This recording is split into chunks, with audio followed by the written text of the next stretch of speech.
ठिकादार मनमानी रास्ता खालखमा जोगु बाजी लगी जीवन असंतोष प्रकाश कला जगतपुर वरिष्ठ नागरिक संघ। साधारण लोकों स्वार्थ को दृष्टि रखी सरकार विभिन्न उन्नयनमूलक कार्य को हाथ को नहीं खर्च करुछंती कोटी कोटी टंका, किंतु विभागीय अधिकारी तदारख अभाव एवं ठिकादार मनमुखी कार्य असुविधा पड़ुछंती निरीह जनता।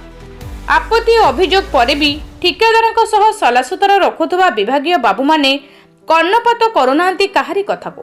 एभली एक दृश्य सामना को आसी कटक महानगर निगम अधीन जगतपुर 48 नंबर वार्ड रे सबड़ साहिर मुख्य रास्ता को संप्रसारण करा सहित पूर्त विभाग रास्ता रे जारी रही ड्रेनेज प्रकल्प।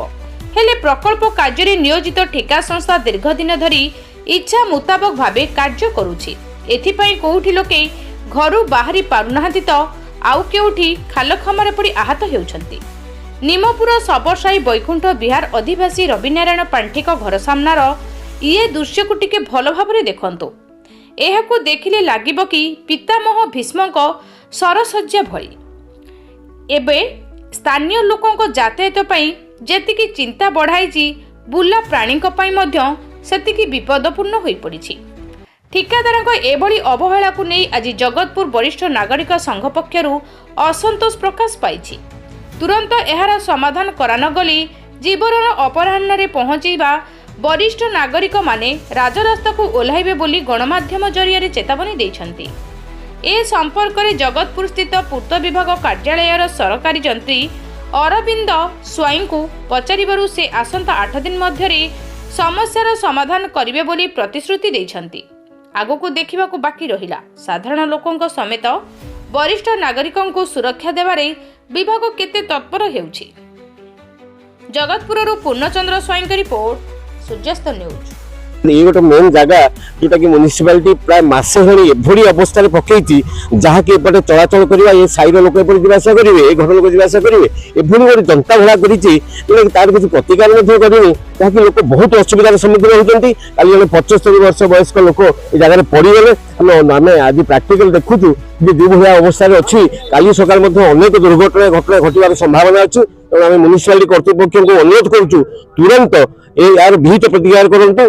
आम वरिष्ठ नागरिक संघ तरफ अनुरोध करुचु और तुरंत प्रतिकार कले आम कम से कम खुशी हबू। अन्यथा आम म्युनिसिपालिटी ऑफिस जाकर पहुंचबू।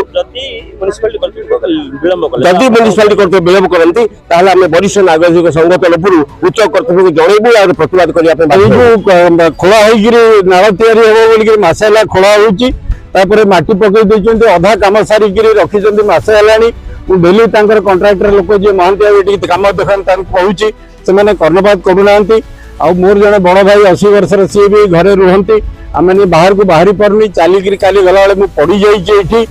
तेणु यहाँ को आमर दृष्टि आकर्षण करने कथा कर्तृपक्ष जल्दी कमटा को कम्प्लीट करूँ।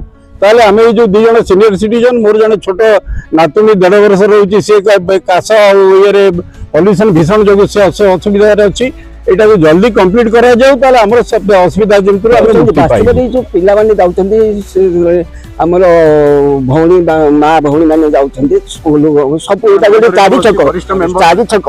चारि छक रे बहुत गतागत ए जनबसति मध्ये बहुत घंच आ समस्त यातायात आम देखु वास्तव में जो प्रकार मासे आम अनुभव करते जावासा होची प्रकृत जरूरी कालीन भितर करिया कथा।